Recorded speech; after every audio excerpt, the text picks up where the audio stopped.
Hello, and welcome to the Holistic Fitness Podcast, where you'll learn how to get your goals without burning out. I'm your host, Laurie, and this show isn't just about movement and nutrition. You probably already know that exercise and nutrition is important for your mental and physical health and well-being. It's also about stress management, mindset, shedding those limiting beliefs, and working through some of that childhood trauma while you're at it. Today, I'm joined by Carolina Bakker. Carolina is an inspiring coach in the realm of business growth and personal transformation. Carolina strongly believes that everything and everyone is connected to each other. She quotes, "The world needs more fun, more light, and more happiness. Authentic, happy people unconsciously bring happiness to others, causing a ripple effect. They spread their happiness, and that will eventually lift the world to a higher level." Grounded in this conviction that happiness is contagious, Carolina is devoting her life to ignite a global chain reaction of joy and authenticity. As a mindset coach, Carolina works with growth-orientated entrepreneurs who believe that authenticity is a non-negotiable and who highly value genuine human connection. She guides them on their business journey and empowers them to reach the level of their dreams. Carolina, this is so aligned with my own personal values, so I am so excited to chat with you today. Well, likewise, Laurie. So am I. Really looking forward to this conversation. We need a lot more joy and authentic kind of connections in the world, especially in the business world. Like, I see corporate veils all the time, and it's like, I just want to know you like regularly. I agree. I mean, so many people, especially in corporate world, are doing what is expected of them and not really following what they would rather do, right? For sure. So, yeah. I do feel like anyone, I'm going to start this podcast the way I start every podcast, anyone that gets into this kind of service-orientated business or way of helping people, there's usually a specific journey that's had to happen for you to get here and help people in the way you do today. So can you tell me the context that I would need to know about your story to know why you help people in the way you do today? I must say there's not one story, but there is a couple of moments that, well, every person goes through, right? That determined my course of action, sort of. And one of the most significant moments, I'll get to the core of that one, is that at some point in my career, so I was in corporate, I was in management, program management, I did IT programs, and I had a big team. I loved doing that work, but was also very burned out, like 4 out of 7 days, I think. I cannot even remember the amount of times that I was in my car and I went home. And I drove home crying simply because I couldn't stand the corporate world anymore, because I constantly felt like a failure. And if I didn't feel like a failure because I felt that I didn't reach my goals, I felt like an imposter because I was saying all these things that didn't really resonate with me. I was pumping up my chest, and so that was basically in my world, and I ran through that. I was already coaching people back then. I've been coaching people for a long time already, and so that was sort of a side job, and I had the possibility to do that within the company for people as well. And when you coach people, you also learn a lot about yourself. So that slowly got me to a point where at one day I just woke up and I just had another big go live and worked my ass off, was on the weekend and everything, slept under my desk. I mean, come on. And I woke up that week, and after that weekend feeling so exhausted, and I anyway dragged myself out of bed, had to go to the office because there was a list still waiting for me. And I sort of had this moment where I looked at myself in the mirror, and I still get emotional about this. I looked at myself in the mirror and I thought to myself, is this really the me I want to go into the future with? Is this the type of life I envision for myself? Just feeling unhappy like 60% of the time, feeling exhausted 60% of the time, not having a social life because of that. And that was sort of this moment that I said, why am I not applying all the things that all these coaching conversations and all these things that I'm doing with other people? What is holding me back from actually applying those to my own life? And so that was a key point. I also found that the reason I was so unhappy in that was because I was stuffing a part of me away that wasn't supposed to be there. Yes. Yeah. and that was my intuition. I had all these things, all these feelings coming up that would say, oh, do that and don't do that. And, oh, that might not be the best course of action.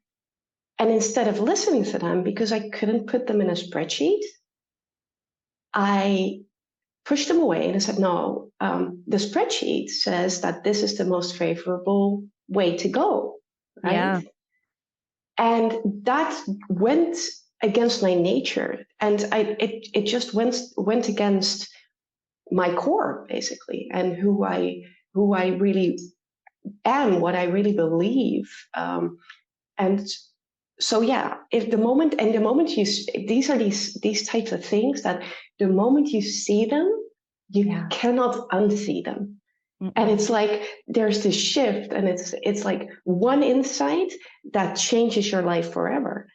And so yeah, those two moments were really significant for me, that I thought, okay, this is not how I want to continue. And that's a decision, right? And after that, you can still decide not to take action and let fear overpower you in not taking action. I'm not a person that lets fear overpower me in any way. So I stepped up and I said, okay, I'm going to change this for myself. And that intuition part that I felt, okay, that's so strong in me. Why am I not working that? Why am I not expressing that? And why am I not taking that heart-centered approach into everything I do? So here we are. Yes. I mean, I'm really sorry you had to go through that for one, but I just feel as though that's such a relatable story where people are in a specific job and they don't feel like they can express who they really are. They're kind of expressing this kind of corporate veil version of themselves rather than speaking in the way that they would usually speak, but just speaking about business or speaking about the project. And that is exhausting. Agree. And I find that people don't only have a corporate identity. What I find is that, you know how business and private lives are like, the way you do one thing is the way you do everything. And when you hold that mask in front of you in your corporate life, there's a good chance that you hold a certain mask when you're with your parents, for example, or with certain types of friends that you say, oh, these friends, they know me from, I don't know, this time phase in my life where I was a complete rebel. And I did all these daring things that I would never do now. But you still have that identity when you're with that group and the stories come up and so you put on a different mask. And with your in-laws, you put on yet another mask, right? And so I find that it's not just the corporate world where people do that, although it does really come out, very often it comes out the strongest over there, I guess. Yeah. Oh, I have so many questions about what you just said because it's so true. And it's really interesting. I just need to write another one down, like, just so I don't forget my second question. But my first question is like, at work, I speak like I speak, and I'll even like in a big executive leadership meeting be like, oh, let's just smash this out. Like I'll very much be myself because I'm extremely intentional about not losing myself in business. But I do feel like dumb sometimes. Like I am the one that sounds the dumbest in the room, but please, like, I hope, but you know what I mean? And so I guess it begs the question for me, if I was to put on my corporate kind of veil, I can use smart words, and I do use smart words, but it's just not the way I naturally speak. If I did, it would be so that people thought that I was like more educated than what I am, or I would fit in with them a little bit more. But I also don't think that everyone's being authentic when they speak very corporate. Some people are. Some people, that's what they'd be like at home as well. But I don't think everyone, I do think there's this kind of corporate veil. So I guess my long way of asking this question is like, why do we wear masks in specific areas of our lives? Well, I believe, and what I've seen is that it's about all that wanting to belong, right? Wanting to fit in. And I do think there's a big difference between belonging and fitting in, right? We automatically, there's a lot of things we automatically belong to, right? We automatically belong to our family system, simply because we're born in it. We belong in the place where we are simply because we're there, we're present at that moment. And so I find that belonging, that sense of belonging, is not very common in the corporate world, which makes sense, because what happens is you as a person adjust to that company, and it's expected of you. Whenever you go into a new job and you apply for that job, you have an interview. Basically, when you step into that interview, usually the person on the other side of the table, inexplicitly or sometimes even explicitly, tell you, today we're going to find out if you are a match for our company. And especially when you're in this space where you really need a job because you've been out of it for a long time, or in this space where you really need a job because you're going mental at home because you've been home for so long, or because you have a job already that you hate going to every morning. That's the moment when you say, whatever this guy or this lady wants, I am going to make sure that I match. I will do everything in my power to make sure that I match, because I just want to really get out of the situation that I'm in and into a new one. And so you start this process of fitting in instead of just saying, I am who I am, and it's okay the way I am. You start those little steps into fitting in, and on your first day, people tell you, well, this is the way we do this here, right? Which is like, for me, is like, okay, that's like the killer of growth. The way like the Stone Ages in business. Yes. We don't value curiosity here. And I believe there's many dinosaurs out there still. Yes, there are. And so that all that is like, okay, you adjust and you adjust a little bit more and you adjust a little bit more until at some point you think, I feel uncomfortable about this. And that's basically where the physical experience, I think, comes in. I'm thinking of how to approach this. I honestly truly feel that our bodies and our emotions indicate to us on how far we are doing what we love doing, right? Our mood, feeling happy versus feeling stressed. There is, of course, excitement and fear. They're the same part of the brain, actually, that lights up when you have excitement or when you have fear. But there is a difference in the physical, like, reaction, very often in your chest or in your stomach, that tells you, oh, this is excitement, or, oh, this is fear, and I really shouldn't do this. And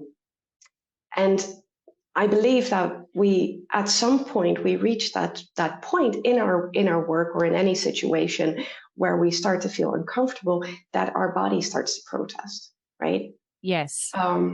and that our body, basically you feel that, you can feel the heaviness, the resistance of whatever you're doing that's not aligned with who you are and who you are in your core. You can feel the resistance of not wanting to go there.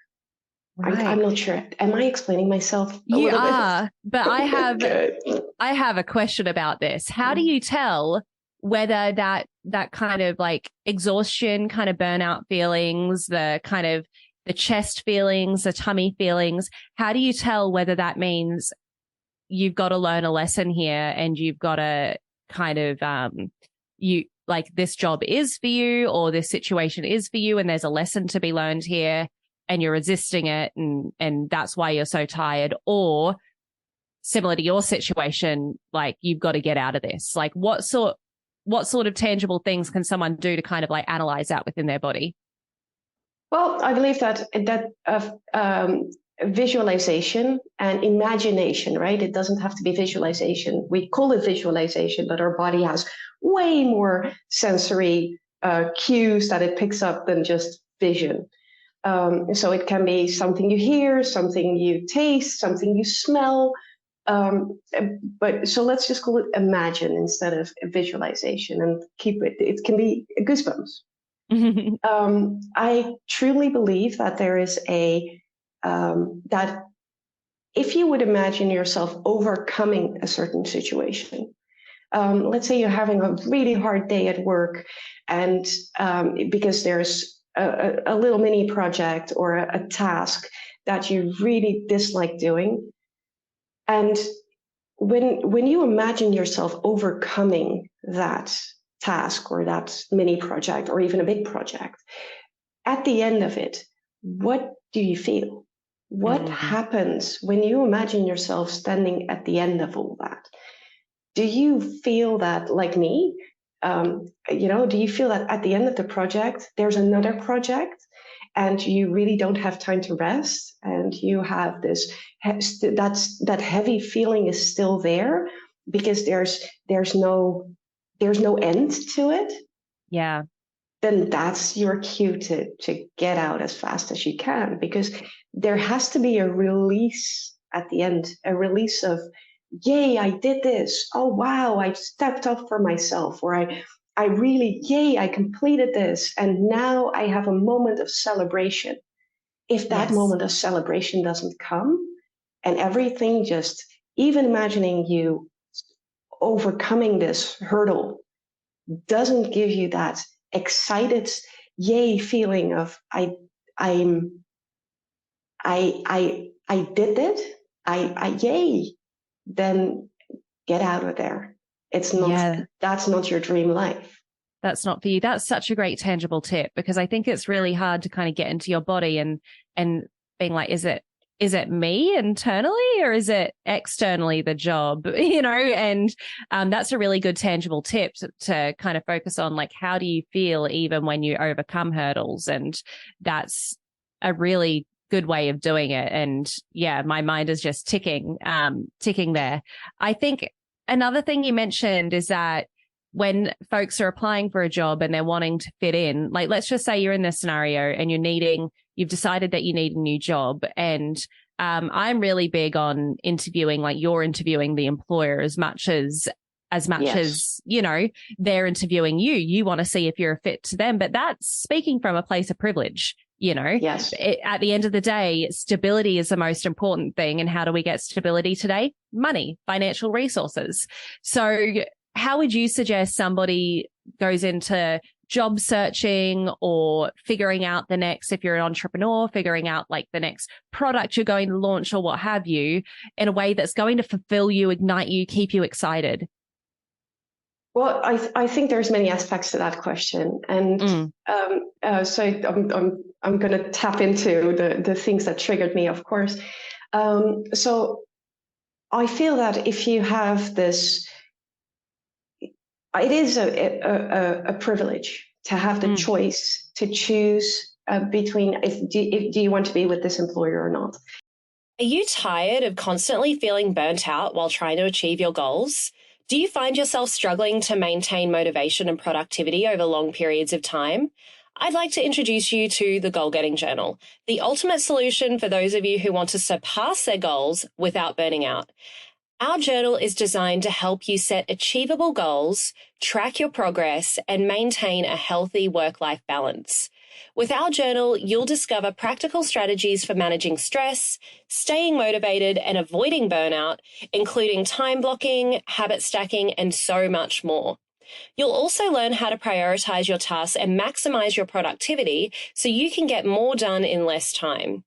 The Goal Getting Journal is perfect for anyone who wants to achieve their goals without sacrificing their mental health and well-being.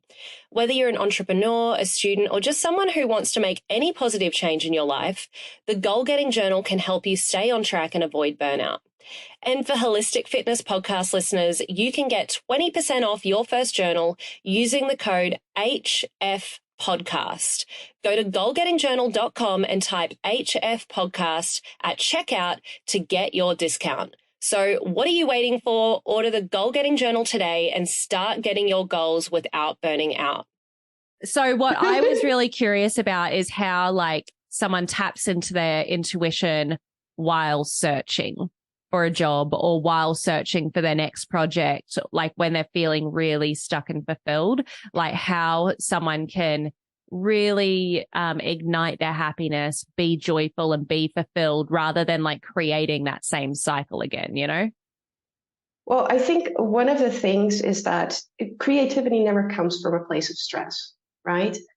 And so I think it's all about creating space for yourself, creating space for and it depends on where you are in your journey. If you have another position that you're in, it's a different space than when you are looking for a job because you don't have anything. But either way, I think both come from a mental space, a mental relaxation that we can do them with meditation, right? And a lot of people think that meditation is like sitting still and hum. I am not a person that can sit still for 2 minutes, so I do active meditations, I do laughing meditations, I do things that are in the body, that do something in the body. Again, that's somatic experience to get that release, to get that energy flowing. So to get back to your question, it's that creating that space for yourself, that mental space, so that you can become creative and feel that you're worth your weight, no matter where you go. That I think is crucial. And I like to say to people, try to practically, how do you do that? You can do meditations, but one of the things that really helps the body, helps the mind, is do something that you find fun. And I know that these things are, you think, oh, I cannot have fun, because very often people, especially when you're in a burnout and when you're looking for a job, and, you feel guilty when you have fun. You feel like you're not allowed. That hour that you're taking for fun is better spent looking for a job, is better spent scouting the internet, is better spent talking and networking. And we create all these heavy things in our day, and our day is completely filled with those. And at the end of the day, we're even more stressed than we were before. And it completely cuts off any flow of creativity. And so you're basically by not taking that space for yourself, by not allowing yourself to be, to feel into this stress and releasing it, that does you no good, basically. And that's, I think people can choose to be a more relaxed version of themselves, going into these interviews in a more relaxed state, simply by at least doing something fun every day. I actually have a notebook And I practice this actively. I have a notebook, and every day at the beginning of my day, I'm writing down my gratitude and what am I going to do today that's fun? That's not just hard work. I'm a achiever in every fiber in my body is like I achieve. I have all these projects that I do, and I run from one thing to the other, which is all a lot of fun, but which is also work, right? It doesn't have to be um, horrible for it to be work.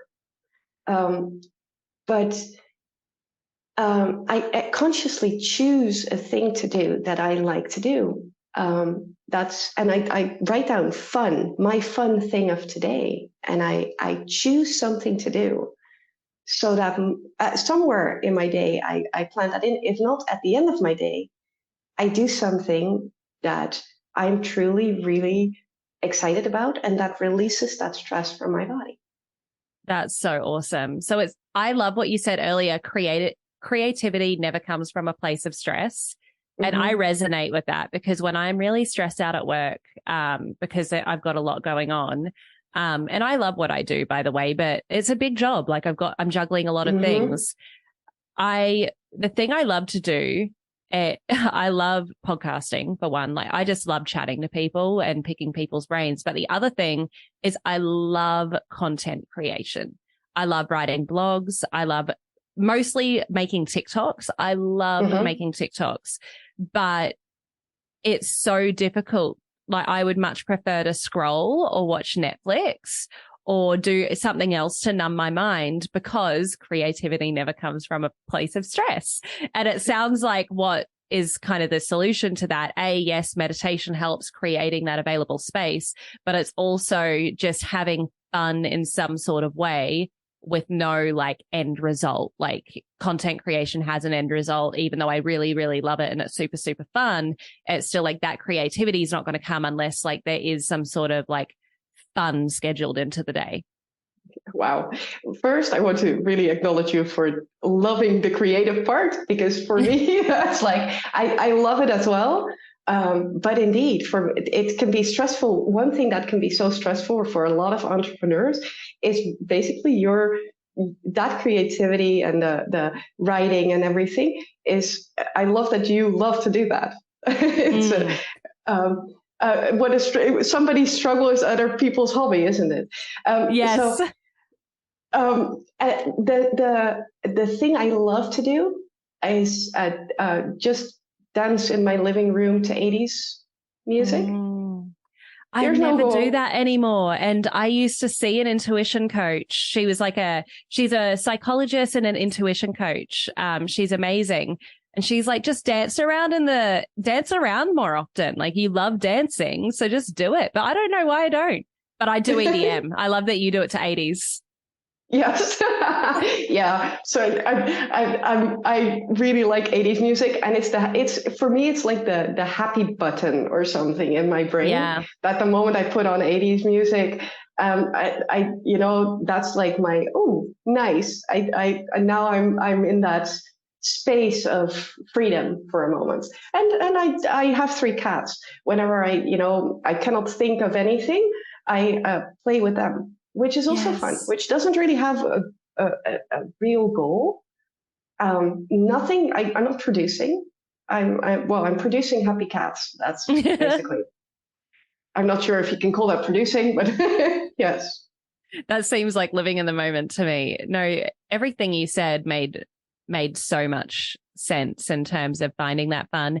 Can you provide a few examples for people that are kind of like, they've either been depressed or burnt out for so long that they literally don't even remember what they thought was fun? Can you provide some examples? You don't need to name names of things like that your clients do for fun, just to kind of get the ball rolling for folks.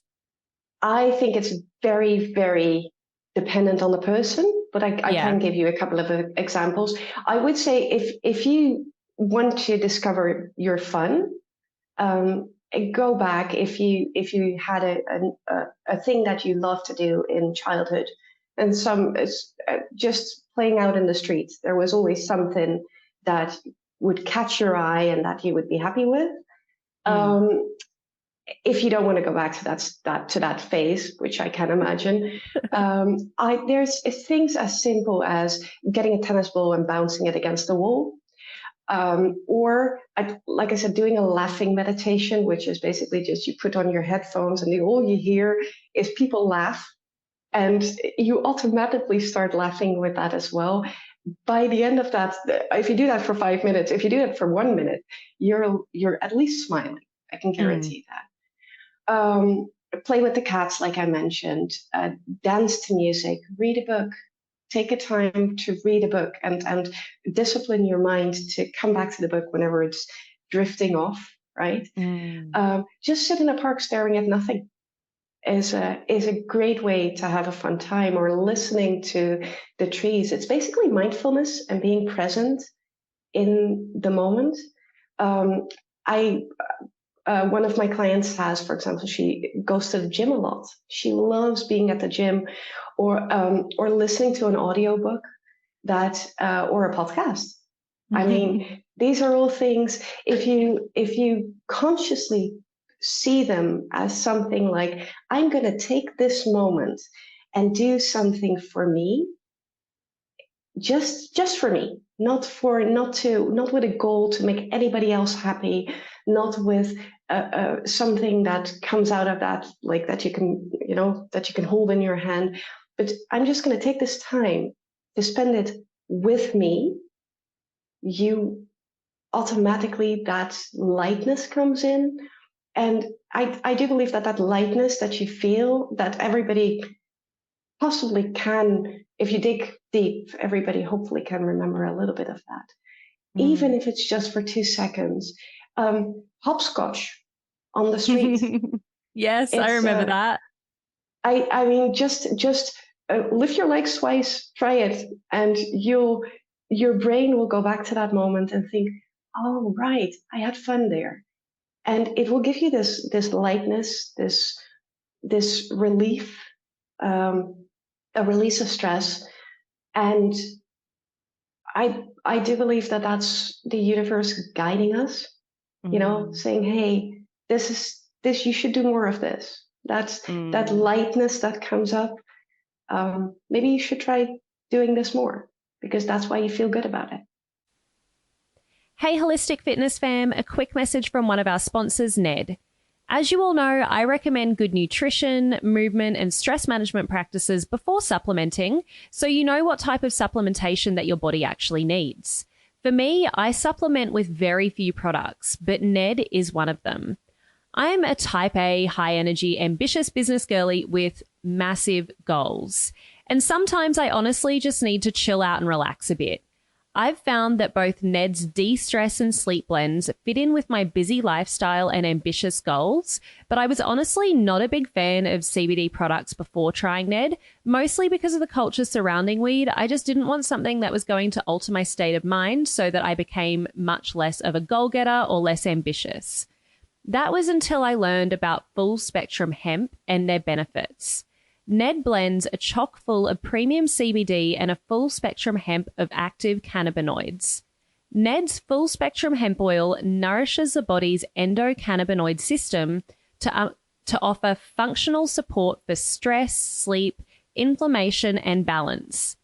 These products are science-backed, nature-based solutions that offer an alternative to prescription and over-the-counter drugs. All of Ned's full spectrum hemp oil is extracted from USDA certified organic hemp plants grown by an independent farmer named Jonathan in Colorado. I'm obviously a big fan, but don't take just my word for it. Ned CBD products have over 2,000 5-star reviews, and they work with incredible partners in the medical field like Dr. Caroline Leaf, Dr. Christian Gonzalez, and Dr. Will Cole. Ned is providing Holistic Fitness podcast listeners a very special discount. If you'd like to give Ned a try, listeners get 15% off Ned products with the code LaurieLee, LORILEE. Thanks, Ned, for sponsoring the show and offering a natural remedy to bring balance to so many people's well-being.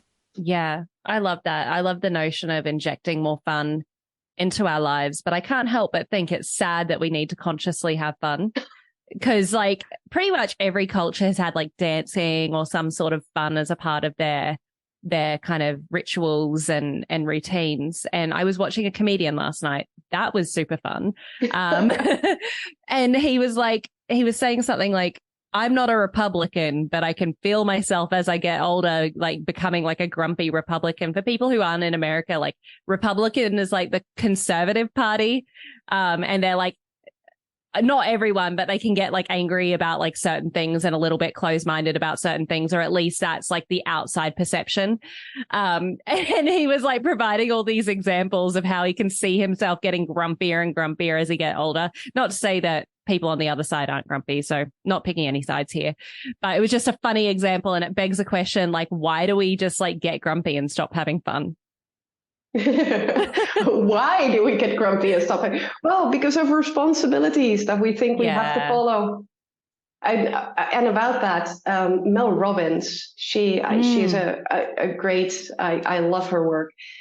She actually did a podcast, I think, quite recently, like a couple of weeks ago, 2-3 weeks ago, about having fun.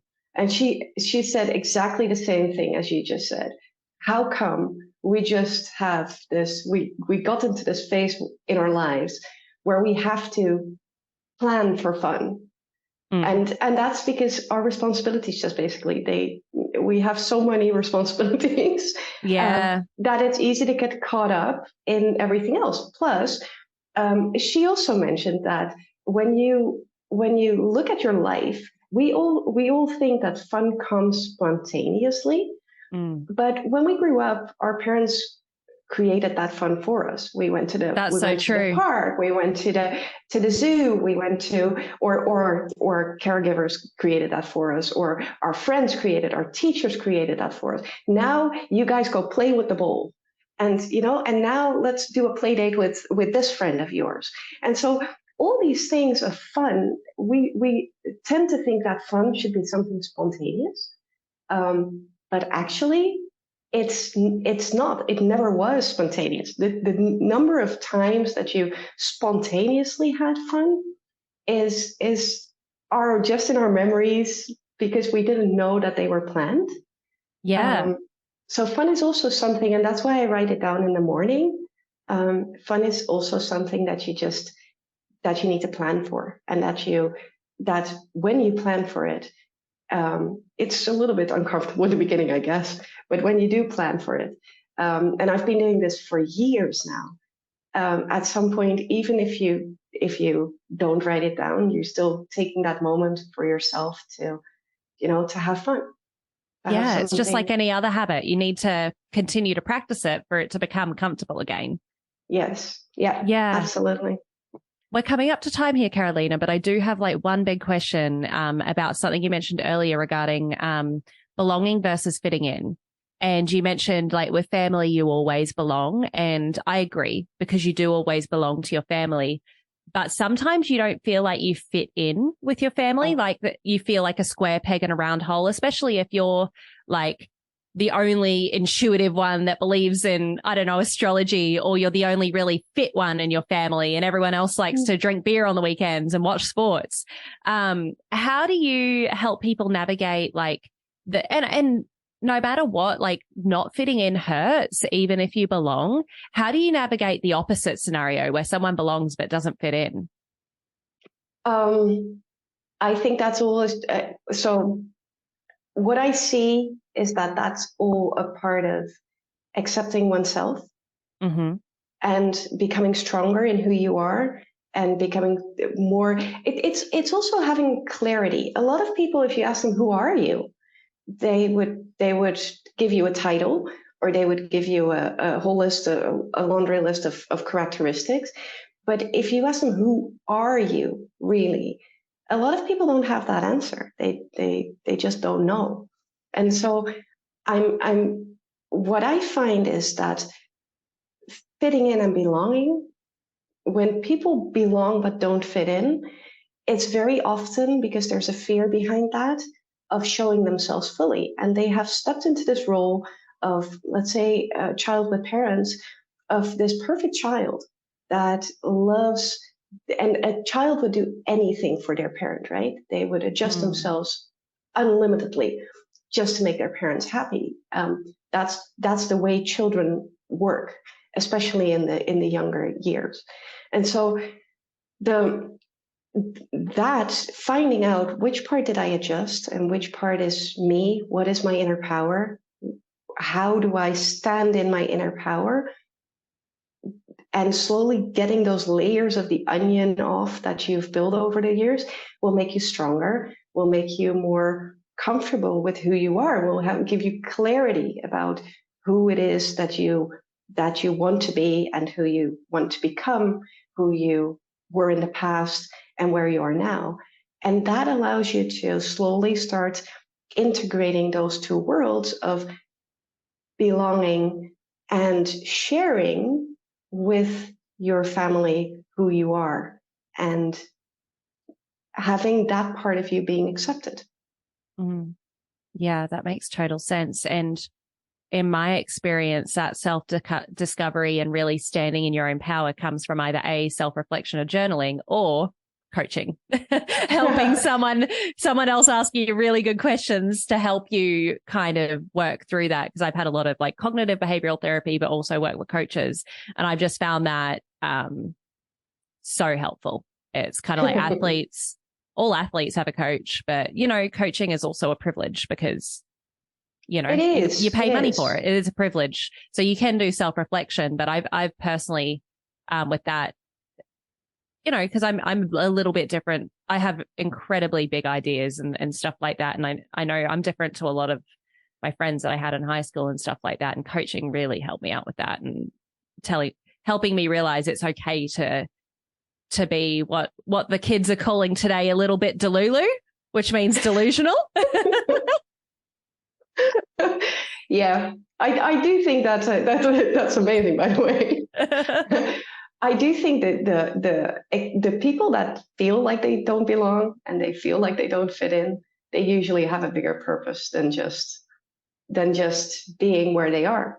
And the reason that they don't fit, that they belong where they are, is because life has something bigger in store for them. Yeah, and they just haven't discovered what it is yet. So yeah. Yes, and they need support to get there. I do have another final question, and it's like I ask this sometimes, but I intuitively feel called to ask this one, is there anything before we wrap up that you haven't shared today that you really wanted to share?